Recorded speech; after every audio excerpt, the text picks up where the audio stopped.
திருவள்ளுவரின் வழியில் வாழ்ந்து வாழ்வின் உன்னத நிலையினை அடைய திருக்குறளோடு நாம் என்னும் இந்த நிகழ்விலே இணைந்திருக்கின்ற உங்கள் அனைவருக்கும் முதற்கண் வணக்கம்.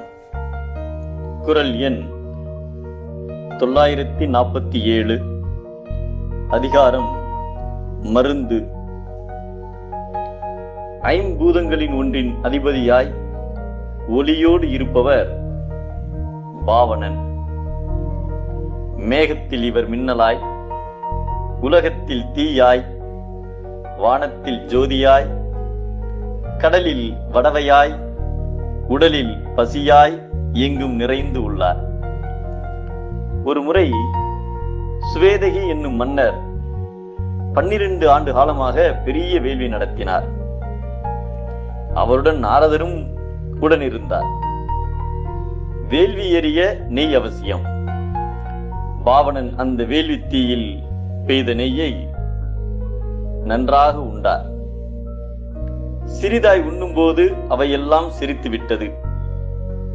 ஆனால் அதே நெய்யினை நிறைய குடித்ததால் அது செரிக்காது வயிற்றிலேயே மந்தம் கொண்டது. அதனால் பல நோய்களுக்கு ஆளானார். கடைசியில் உடல் மெலிந்து ஒளியின்றி பல ஆண்டு காலம் பாழ்பட்டு கிடந்தார். அன்று ராமன் வேள்வியில் சீதையை நிறுத்திய பொழுது உவந்து ஏந்தி வந்து அவளது சிறந்த மேன்மையை உலகம் அறிய செய்தவர் பாவனன்.